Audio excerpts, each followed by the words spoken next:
Greenland wanted to become a part of the United States, Trump would say yes. Let me throw this in real quickly. We're all talking, the media's all talking about whether Canada's become the 51st state, and they're not talking about the Department of Education going away. You think it's a distraction? Well, first I heard of that, and you gave us 30 seconds. I will say that Trump is very smart in that way about deflection and doing something over here.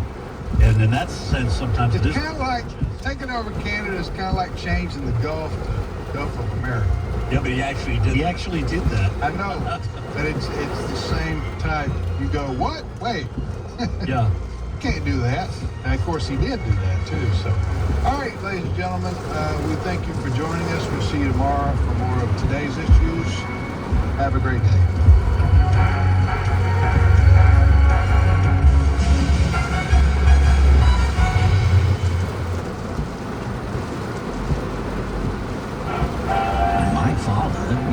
Great-grandfather fought in World War II. Really? He was a gunner on the big ship out in the Pacific Ocean. Wow. Your great-grandmother did her part, too. Was she on a ship? Oh, no. She stayed back home. She and a lot of her friends worked really hard in a factory because the men had gone off to war. And they helped scrap metal drives to help in the war effort. The folks back home were heroes, too.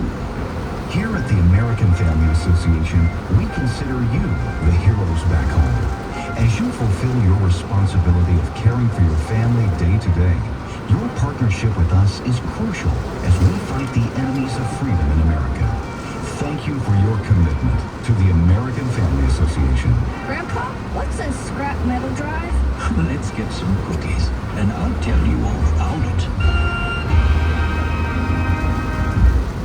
How about this? Some actual good news on the healthcare front, even as costs just keep skyrocketing. So if you're 65 or older, MediShare now offers MediShare 65 Plus. Call them, you can talk to them about this. A lot of people are taking advantage of this now because even if you have Medicare Parts A and B, you know there are out-of-pocket things, deductibles and co-pays that just keep going up. And the whole point is to help you by giving you a low, consistent monthly payment that fills in the gaps. In fact, I can tell you how much MediShare 65 Plus is. For example, it's $99 a month up to age 75. It keeps costs under control. That helps with peace of mind. MediShare is trusted too. It's been around for 30 years, and it's a community of people who help each other. Business owners, retirees, pastors, teachers. People love being part of it. Here's the number you can call now. They are easy to talk to. Call 833-45-BIBLE. That's 833-45-BIBLE. 833-45-BIBLE. Can I share this hope-filled story with you? Hey, it's Michael Woolworth with Bible League International, engaging the world with God's Word for more than 80 years. Amelia in South Africa suffered devastating loss when she witnessed her own father killing her mother before turning the gun on himself. She was then turned over to an aunt who forced her into human trafficking, and she was assaulted by a group of men who were never prosecuted for the crime. She lived with bitter unforgiveness for many years until a Bible League volunteer introduced her to Jesus. And fast forward a couple of years, she's been trained to share Christ and has led more than 100 people to Him as they look on at her hope-filled story rooted in the gospel. Hey, there's a great shortage of Bibles available to Christians in Africa. You can do something about it for $5 a Bible, $100 sends 20. Call 800-YES-WORD. 800-YES-WORD, or you can give at sendbiblesnow.org. That's sendbiblesnow.org. And God bless you for the care.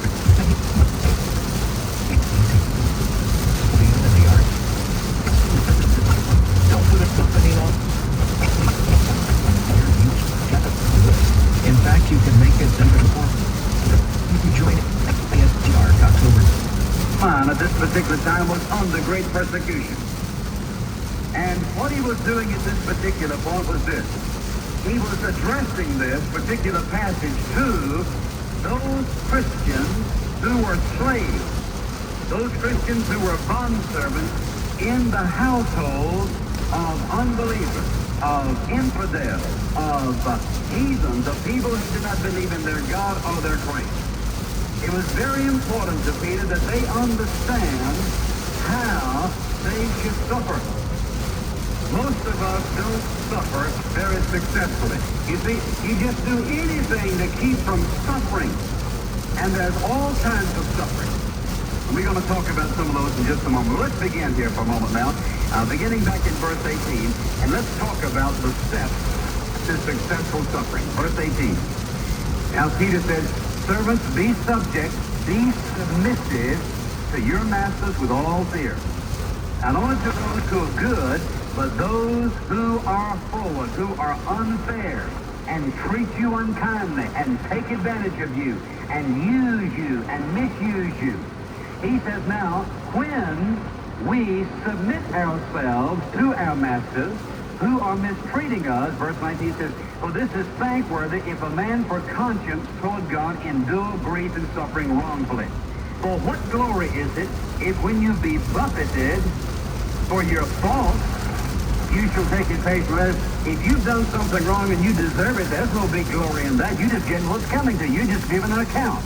You're just reaping your reward. He says, you shall take it patiently. But if when you do well and suffer for it, you take it patiently, this is acceptable to God. All right, the first step in suffering successfully, the first step is this, and that is we must suffer patiently. And that is the length of it. Watch this. To suffer patiently means that you and I are able to enjoy the strength of bearing up under the weight of persecution or whatever that suffering may be. You bear up under it. Now, the only way we can do that is to get our focus right. And what is our focus? Jesus said, come unto me, all ye that, what? Are heavy laden. And he says, take my yoke upon you. And what he's saying is, let me get under your burden with you, and let me take the weight off that.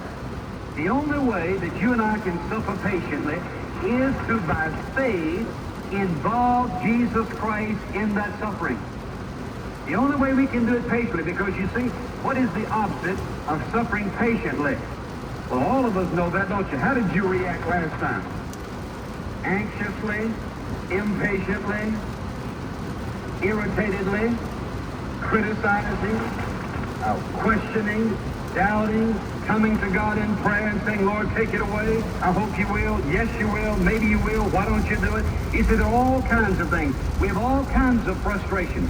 To do it patiently means that I am able to accept it from God. Now watch this. If you don't see the suffering coming from God, you're not going to be able to take it patiently. Your response is you're going to accuse someone else. You're going to be quick to blame someone else. They may be to blame. They may be totally wrong. But it makes no difference. He says that as a believer, we are to suffer patiently. The second step involved here, let's just keep reading here. The second step. Verse 21, for even hereunto were you called, because Christ also suffered for us, leaving us an example that we should follow his steps. Which is simply, we're going to suffer. And we ought to follow the same steps that he followed. And Jesus Christ was never impatient. He had many people he could righteously blame, but he never did. And you think about the way he was mistreated. He never said one derogatory thing about the people who were mistreating you. Now he says he's left us an example, and he says we are to follow his steps. What is the second step? First of all, we're to suffer patiently, and that's the length of it. Secondly, verse 22, who did no sin, neither was guile found in his mouth. We are to suffer undeservedly. We're to suffer patiently, and we're to suffer undeservedly. Now, what does he mean by that?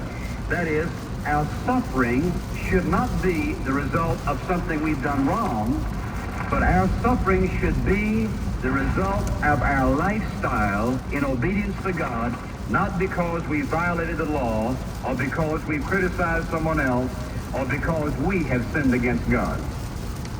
You see, if we're going to suffer, we need to be sure we're suffering that is undeserved suffering. And that, I want to call the cause of it.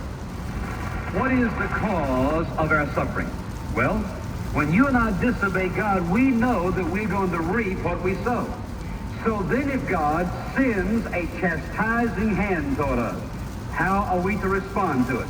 We are still to respond in the same way, patiently, graciously, saying, Lord, I know that I've sinned against you, and I know that I'm deserving what you're sending my way, and I want to thank you for it. If you cannot thank God for his chastising hand, then you will not be patient, your spirit will not be gracious, and you will lose your testimony, and you will lose your influence, and your witness will become null and void around the people where God has placed you to change their life. But you see, we need to examine the cause of it. Some of that suffering, the devil sends their way. It is his attack upon us. Some of it is suffering that God sends their way to shape us into the likeness of Christ. So now watch this. It is very important that you and I examine the cause of our suffering. All right, the third step, verse 23. Who, when he was reviled not again. When he suffered, he threatened not. All right, the third step in our suffering is this. That is, we are to suffer forgivingly. We are to suffer forgivingly. And that is the spirit of our suffering. Now notice what he said back in verse 20. What glory is it if when you be buffeted for your faults you shall take it patiently? But if when you do well and you suffer for that, you take that patiently, this is acceptable with God. Now listen, we are to suffer with a forgiving spirit. What is one of the last things he said to his mockers and his persecutors?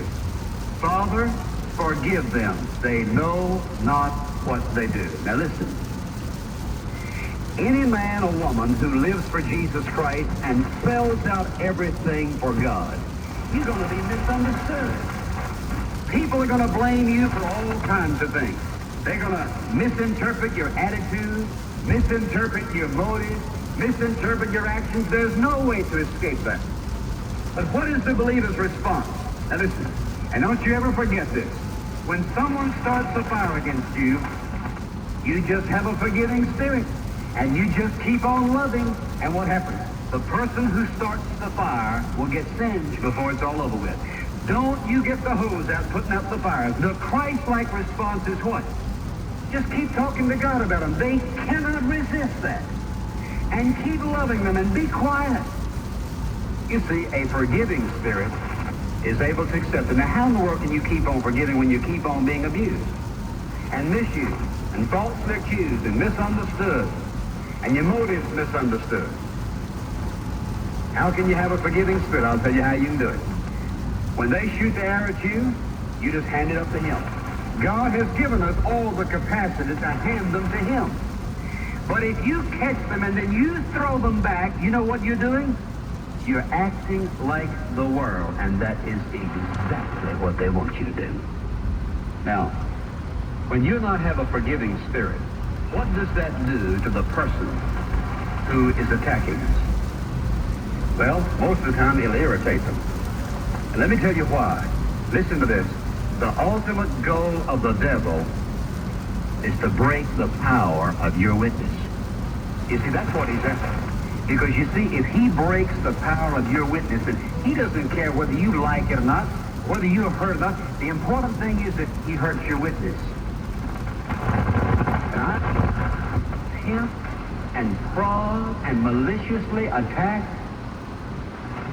and the person just sort of stand there and not say a thing. You say, well, I don't believe you can do that. Yes, you can. I can testify that you can do it. And it is amazing how much garbage and filth and junk and stubble that somebody can dump on you, and somehow you never feel one bit of it. And you know why? You just keep giving it to him, and he'll protect you. You see, the natural reaction is to defend ourselves, but that's not the spiritual reaction. All right? He says we're to have a forgiving spirit. That is, we're to suffer forgivingly. That's the spirit of it. Notice the next verse. Verse 23. Who, when he was reviled not again. He forgave them. When he suffered, he threatened not. He could have called down legions of angels, but he didn't. But listen, but committed himself to him that judgeth righteously. The next step in suffering successfully is to suffer committedly. To suffer